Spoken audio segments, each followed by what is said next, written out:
dal leen ak jàmm ci seen télévision bi ngeen taamu Rafah TV moo leen di jox xibaar yu wér te wóor ak Rafah TV kumpa tàggoon ak yéen.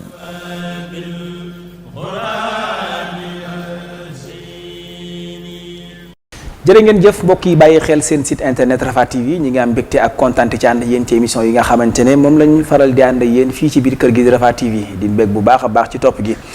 tey nag ñu ñëw fii ci Touba Jannatul Mahwa fekk fi jëmm joo xamante ne dootuñu ko présenté di ci réew mi rawatina dëkk bu sell bi di Touba di doomu dëkk bi nekk ci parti bii di APR di jigéen waaye di jigéen joo xamante ne ku am jom la ca la mu nekk ba tax na tey ñu ñëw daal fas yéene waxtaan ak moom ci tolluwaayu réew mi waaye waxtaan ak moom ci tolluwaayu politique bi muy soxna Amy Mbacké ñu gën ko xam ci soxna Amy Mbacké Daaz xam naa dama koy bàyyi rek jox ko kàddu gi mu nuyoo bu nuyoo ba pare ñu doog a dugg ci laaj tontu yi. Serigne Moustapha ñu ngi lay jaajëfal. di la fay nuyoo di kontaan ci ñëw bi nga xamante ne bi chaîne de télévision bi site internet bu mag bi di Rafah TV ñëw na fi. seet si ñu fas yéene aborder comme ni nga ko waxee les questions d'actualité. politique surtout parce que contexte bi moo ko laaj. jërëjëf soxna Amy laaj bu njëkk bi moom mooy bu weesoo soxna Amy Mbacké Daaz ñu bëgg a xam kan mooy soxna Amy lan nga ñu wax. alors dina jafe tontu mais ci résumé soxna Amy comme ni nga ko waxee dëkk Touba juddoo fi yaroo fi màgge fi mais nekk actrice de développement avant d'être politicienne. donc c'est important ñu préciser ko parce que defe naa ni c'est à travers les actions sociales yi ñu doon def en tant que jeune fille. ci la ñu demee ba embrasser li nga xamante ne bii mooy politique. parce que c'est un seul pas. pour jóge ci action sociale dem ci politique. defe naa jéego bi ngay seqi du sori.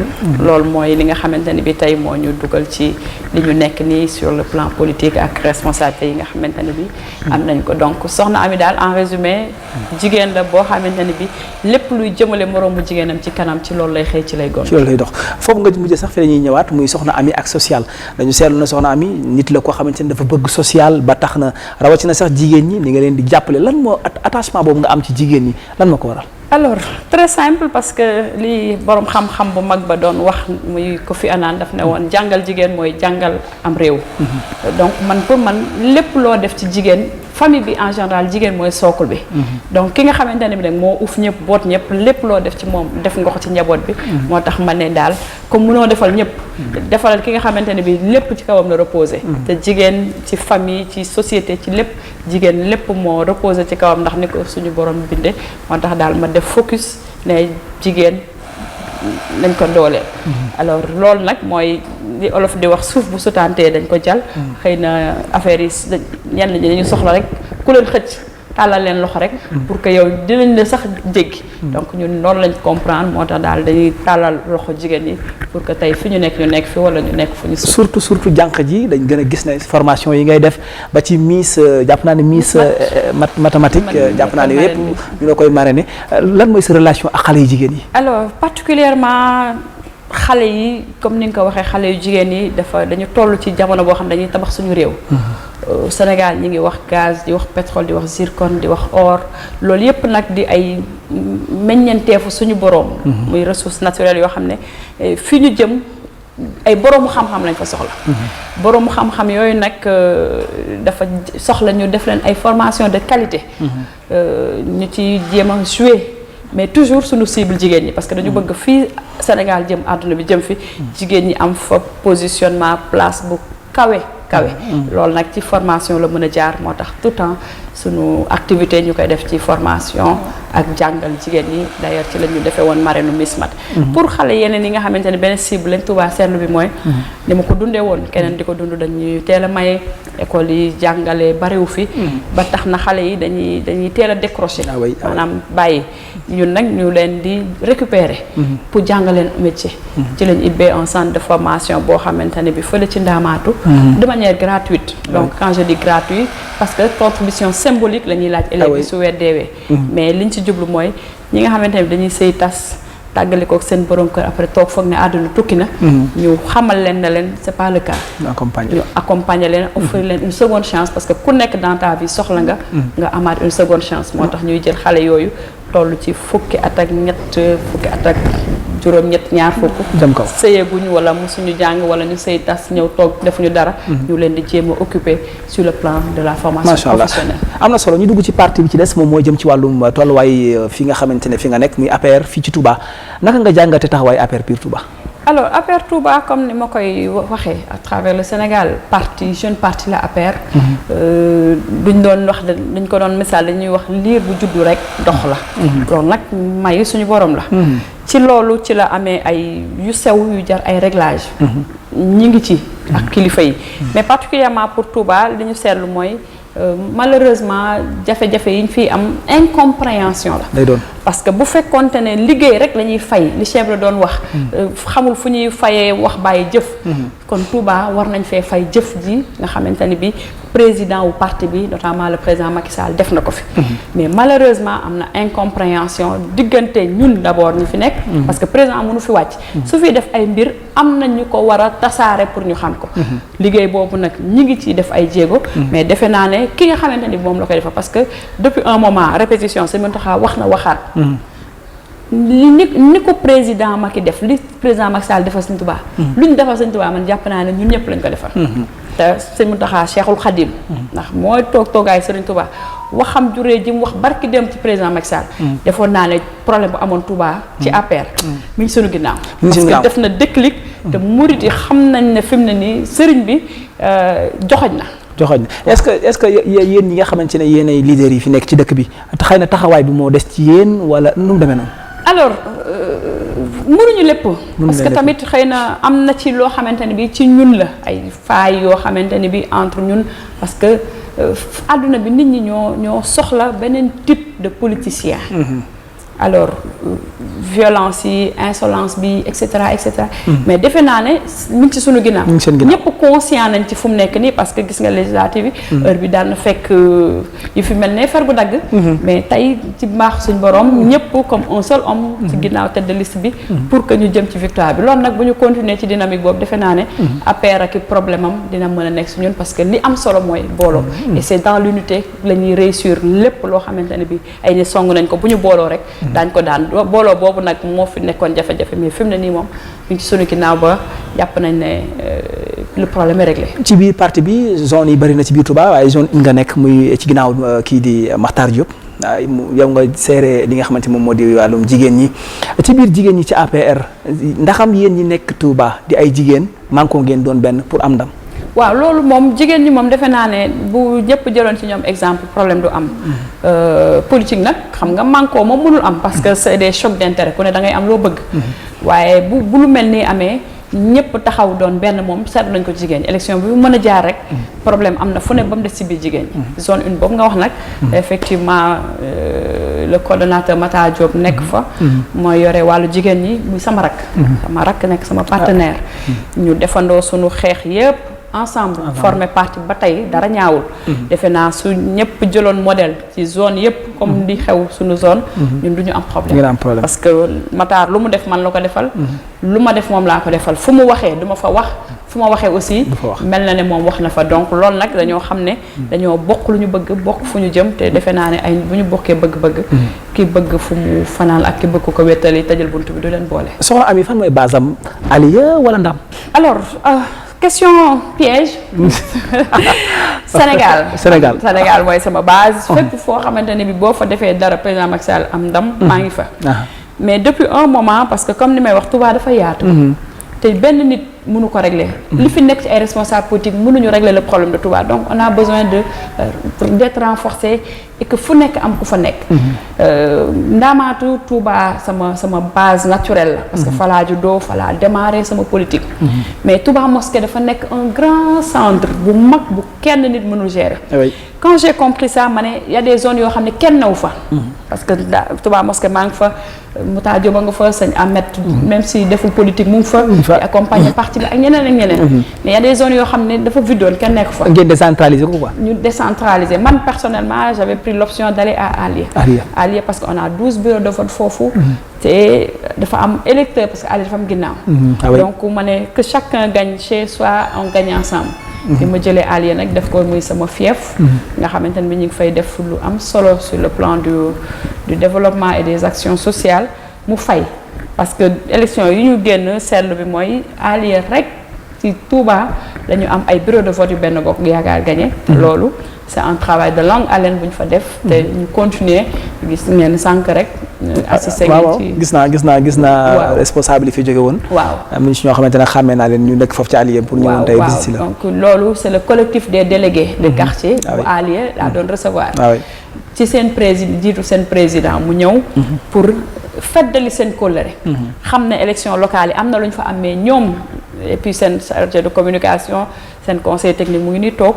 ñu feddali engagement ne waxuñu ay bureau de vote yu ñu gagné mais centre allié lañ bëgg a gagné. ñoom ñoo ñëw waxal ko seen bopp ngeen nekk ci seede. kon defe naa ne loolu ñu ngi séentu yàlla defal ñu ci ndam. ñu am ci résultat. su ma juumul élection yi weesu yaa gagné woon foofu ci allié ci centre yi ci bureau yi laay wax ndaxam ren jàpp nga ne ñi nga xamante ne yaa ngi leen di dimbali muy jigéen ñi danañ la woteel. waaw loolu awma ci lu may dute parce que xam nga li Yonent bi sallallahu alayhi wasallam waxoon deneen sax ay teraanga ndax ngeen di soppante. ci dynamique boobu lañ nekk nit nag bu la soppee foo jëm dafay jëm. te defe naa ne ci jigéen ñi moom ñi ñu pratiquer. amuñu ambition nag defal ñëpp. mënuñu ko. mais ci ñi nga xamante ne bi daal suñu wërsëg mu ngi ci seen wërsëg mu ngi ci suñu loxo. ak yàlla def ba ñu war a dajee seq. ñëpp defe naa ne à l'unanimité am nañ satisfaction ci li nga xam ne moom la ñuy seq ak ñoom à l'unanimité jël nañ engagement ànd ak ñun et c'est l'occasion ma invité leen suba. ci sargal boobu nga xam ne c'est les femmes du réseau ñu bokk ci kuréel gi ñuy liggéey yëpp. ñoo daje suba àjjuma allié ne dañ may sargal. jaajëfal ma ci. macha allah accompagnement bi nga xamante ne bii financier comme non financier bi ñu faral di ànd ak ñoom. incha allah kooku yaakaar naa ne Rafah TV dana fa teew. donc ñu daal di dugg nag ci li nga xamante ne moom moo di sa ministère bi nga nekk muy ministère de l'emploi ku ko wax tudd monsieur Dame Diop mi nga xamante ne moom mooy njël li sa relation ak moom. alors relation fraternelle monsieur le ministre que je salue au passage di ko ñaanal yàlla yokk ay terangam. sama grand frère la. sama grand frère la parce que 2008 bi ñuy teg APR ñoo àndoon. ba mu nëgë ni tàqali ko wuñu bi mu nekkee directeur général 3FPT defe naa ne li ma def ci ay formation Touba. kenn defu ko fi te lool ci ndimbalam la woon. pour vous dire que sama relation ak moom de collaboration yàgg na. bi ko yàlla defee mu nekk ministre de la République. mu war a tànn collaborateur. ku xam daaj ci ministère xam ne c'est le plus proche collaborateur du ministre. mu jagale ma cër boobu. proposé ko président Macky Sall ñu yóbbu ma fa ci moom. loolu dafa am lu muy wane. kon kooku c'est mon frère sama patron la mais on a des relations yoo xamante ne bi ay nit yu bokk bëgg-bëgg. yàlla di def tamit ba bokk feeñ suñu diggante. macha allah mu ngi xam ne kon daal mag ak rakk la. avant ñuy egg ci hiérarchie bi. nga xamante ne bi nit ak kilifaam bu muy liggéeyee. am na solo léegi nag xëy na duñ wax ci émission bi te waxuñu ci tolluwaay ñi nga xamante ne moom moo di Yewwi Askan Wi biir Touba. doole di leen fi yàlla dénk ñoom itam te wax dëgg yàlla gis est-ce que amu leen ak tiit ci Yewwi Askan Wi. alors xam nga ni ma ko mën a waxee opposition moom. day nekk toujours ci rôle am. alors fi réew mi toll nag nga xamante ne bi dafa am ay jafe-jafe sur le plan mondial. parce que jafe-jafe yi c'est mondial. du Sénégal rek mais il faut saluer effort yi président Macky Sall di def. parce que tey defe naa dund gi cher na lépp cher. yu mel noonu nag bu amee brèche lay doon. pour que opposition bi am un élément boo xam ne dañ ciy tàppe. mais li ma bëgg a attirer attention sénégalais yi mooy ñu bañ a def confusion. parce que li ñuy élection bi ñu jëm du élection wu. président de la République élection ay nit yuy xeexal seeni gox war a dem assemblée nationale wax ne Touba war na am lii Touba war na am lii war na am laa nit nag booy tànn war nga tànn koo xamante ne bi su eggee dina wax sa njariñ wax lu jëmale gox bakkanam fi mu ne nii dañuy tànn ñu war a dem kaas pour Touba am seen ay cër ci les politiques yi état di joxe donte précise donte président xaarul ba ay député à l'Assemblée nationale parce que li ñu seetlu mooy législature bi génn député yi fa nekkoon assemblée mësuñoo wax lu jëme ginnaaw Touba. lu jëme kanam Touba saaga xuloo xeex. mais te terewul lu président mës a tibb di ko yóbbu tibb na ba tibb lu kawe njortu ñi dëkk Touba jox leen ci. loolu nag moom la yàlla mbaaxal. mu am yéene ci dëkk bi di ko defal Serigne Touba te xam ne ku ko defal mu fay la donc opposition bi ils sont dans leur rôle. Yewwi buñ fi amoon doole tamit du léegi. parce que léegi nii je parle sous le contrôle de. Lamine Fall qui est mon responsable communication du réseau dañu recevoir le responsable de Yewwi à Guédé et pas n'importe qui, c'est le chef de village de Guédé, il vient de partir. Il s'engage à nous accompagner. kon pour te dire que ni nit ñi ñu ngi yeewu parce que nag Sénégal dafa am lu ñaan xamee yar teggin mun nga opposer mais li ñu fi seetlu depuis un moment du image bu Sénégal xam particulièrement Touba parce que ñun ay murid lañ saadix la ñu bëgg a doon ñu yar ñu ci wax ju yiw wax ju sell respecter sa kilifa ku nekk nag mun nga am ay ambition dem uti mais ci yar donc nit ñi nag sonn nañ ci wax ju ñaaw jeeg yan yi fii xew yépp te ñu conjugué leen au passé fu mu ne nii. ndax am seen liste bi ñu am fii ci département bi tiitoolu leen ndax xam nañ ne affichage su maître Abdoulaye Wade ci kaw loolu ak mag ñi ni ñu mel ci Abdoulaye Wade est-ce que loolu tamit du au contraire xam nga mag ñi dañuy voté ñu nangu leen ko mais élection bi du élection wu mag c'est l'élection de la jeunesse élection wu jigéen ñi te defe naa ne décision ak disposition yi jigéen ñi nekk ndaw ñi nekk ci dina renverser bu baax tendance Abdoulaye Wade nag man de su ma doon bu ma juróon dama ko waxee woon rek dama koy jox kurus utoo ko sijaada bu cher muy toog di ñaan parce que tamit mënoo de 1900 je sais pas quelle année 59 de Senghor à maintenant ngay ut réew ba yàlla jox la ko nga pare ci di nekkaat ci ay liste c'est inélégant pour man daal xaaroon nañ ko feneen fudul sa photo ci ay liste électorale tout en sachant que wante baaturul campagne donc ñu gëm ay ndaw ñu gëmul seen bopp ñoo làqatu ci ginnaaw mag mu retraité c'est simple que ça loolu mooy seen gis-gis ñu demaat ba tey ci biir campagne bi ku wax campagne wax xaalis ndax xam ni ko nit ñi di foogee seen source de fonds yi ngeen di joxe a xam xaalis bi day la ñu viññe APR jënd carte yooyu ndax xam loolu yéen a nga ci wala nekku leen ci c'est révolu nit ñi fu mu nekk nii defe naa ne bu amoon nit man boog dama koy dégg rek ni ngeen koy wax mosuma fekkee fu ñuy jaay carte may di jënd parce que isoloir fi ñuy voté moom kenn newu fa di la fay kon ñi ko doon def it ñi ngi doon dugg ci jeu bu dangereux parce que ki ngay jox xaalis pour mu voter la fa muy voter nekkoo fa pour am contrôle ci li muy def donc man defe naa ne affaire bi du xaalis mais c'est des idées communication la wax nit ñi lu tax ñu war a bàyyi fañ nekk ñëw ci yow li nga nekk aussi simple que ça donc man xaalis bi ngay wax gisuma ko procédé wu ma noonu je sais que daal nit ñi nag du ñàkk nga maslaa ak ñoom parce que kuy dem vote ji dina dugg ay oto jigéen ñi di def ay rassemblement dinañ soxla lu ñu tàngale café gi et cetera su dee loolu mooy joxe xaalis nag ñëpp a ngi joxe xaalis parce que ñëpp a ngi wër di lali parce que nga ko tàngal café léegi bu fekkee ne yàlla dogal na ñu dem assemblée ndax xam tolluwaay réew mi ci wàllum dund bu seer bi wàllum jafe-jafe yi insécurité yi ñuy dund lan moo ci seen xalaat surtout violence yi am surtout tamit violence yi nga xamante ni ñu ngi ko jëmee ci jigéen ñi lan mooy seen xalaat bu ngeen demee assemblée ci wàllum déjà saluer effort yi état di def parce que fi ñu toll nii li wër Sénégal nga xam ne dañuy wax pays sous région bi ñépp ku nekk yokk nga multiplier par 2 wala 3 sa prix wu denrée de première nécessité gasoil essence ak lépp Sénégal prix bi dañ ko maintenir muy courant muy gasoil muy ceeb muy dëwlin dañu téye prix bi loolu nag dafa am coût boobu état moo ko supporté à la place des populations nañ ko leeral ñu ngi wax essence bu yokk essence yëfu pour borom barke ñu kawe ñi la ñeneen boo xam ne niveau yu ñu nekkul ñun ñooñu fi ñu toll ci dund essence bu cher waru doon seen problème mais li ñëpp bokk muy gasoil bi xam ne sama oto ñi eggul ci yenn niveau de vie yi oto gasoil la ñuy dawal gasoil président daf ko def nii naj jël ci budget état subventionné féete nit ñi fi ñu waroon a féete ceeb dëwlin suukar lépp a yokk parce que on est en guerre en Russie Russie nag bu nekkee guerre Europe yëpp ko parce que ñun économie yu néew doole yooyu mais nag président bi xam ne économie bi dafa ndaw suñu dëkk bi dañ koy tabax population yi soxla ku leen dimbali mu nekk ci wetu population yi en subventionnant lépp loo xamante ne bi denrée de première nécessité la mais aussi pour des besoins primaires li ci des nag moo tabaxinu réew ñooy ànd dëkk bi dafa nekk te màgg Sénégal mu ngi màgg donc naturellement dinañuy dégg ay affaires yoo xamante ne bi lu bees il faut le rappeler insécurité agression et cetera xëy na maintenant ak les moyens de communication ni mu facile ñu ngi nii toog di wax bu la neexoon mu nekk direct waa Italie di ko dégg. loolu àdduna moo dox ba egsi fi doxinu àdduna boobu nag moo tax ci leneen ak leneen pour mu am ampleur day yomb. parce que Sénégal day dox àdduna bi day dox les moyens de communication aussi se sont développés. ba tax na lu xew dina am benn ampleur mais dara lu bees amu fi. cette fois-ci mënuñu wax ci wàllum APR te wax ñu l'arrivée de Serigne Gallas Kaltoum ci biir langue bi kii comme ren ni mu ci fasee nii lan la mën a apporter li nga xamante ne moom moo di. lu bëri parce que Serigne Gallas nit la koo xamante ne bii ku dëkk ci dëkk bi. juboo ak ay mbokkam c'est important mooy li ma doon wax léegi élection wu gox la. élection wu gox nag ña dëkk ca gox ba te xam ne seqante na ñoom nit ñi.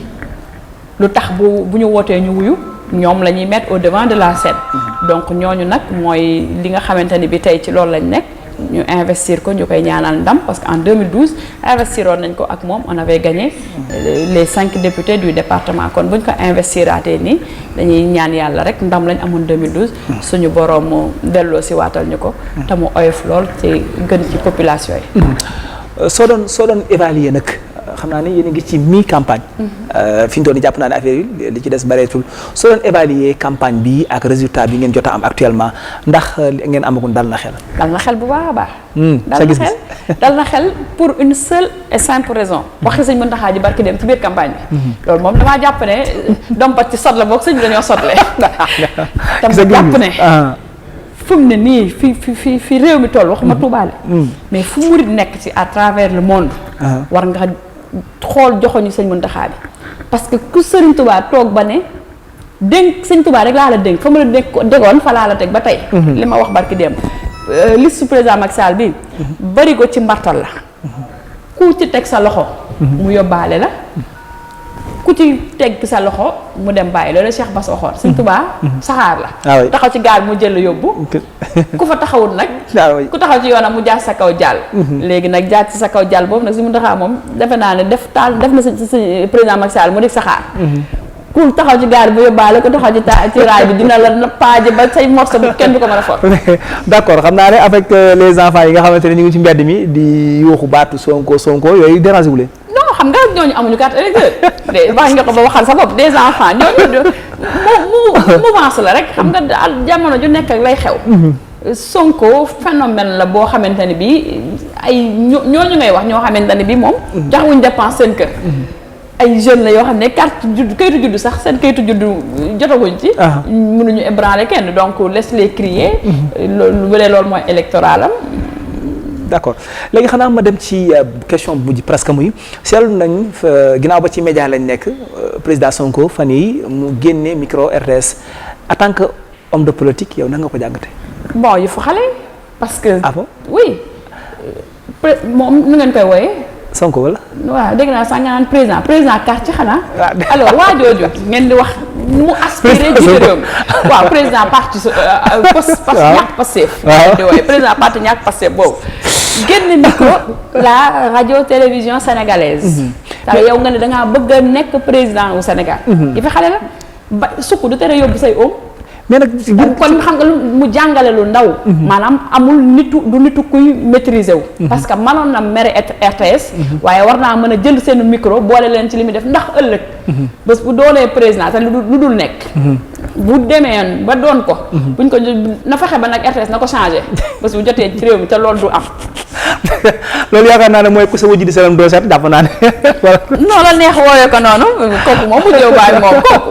soo ñoom président parti ñàkk jàpp naa ne Sénégal yàlla na fi yàlla yokku jàmm. xanaa nag ñi ngi ci campagne ñàkkul ne di nga lancer li nga xam ne mooy appel jëmee ci ndaw ñi non violence parce que lii tànn la boo xamante ne gone gu jàpp ne yaa nga toj wala yaa nga yàq sa alali bàyyi nga yàq. ndax impôts yi seen bàyyi koy fay kon jàpp naa ne war nga war a def benn appel jëmee ci ndaw ñi non violence bu jour wote ba nan nga bëgg nag ñu dem ci urne yi watee ko ak ci wàllu jàmm. en tout cas daal. bëre la ku mën sa morom duma. jarul xeex jarul xuloo. moyen bi gën a wóor. ci xeex mooy carte électeur ku ko am nga xaar ba bésu élection yi nga sangu ba set. dem voté ji ndaw ñi. seen ndey dañu am ay yaakaar ci yéen. seen bàyyi am ay yaakaar ci yéen seen mag yi am ay yaakaar ci yéen. ngeen war a nekk ay ndawu ëllëg. xeex xuloo porté combat yu dul seen bos.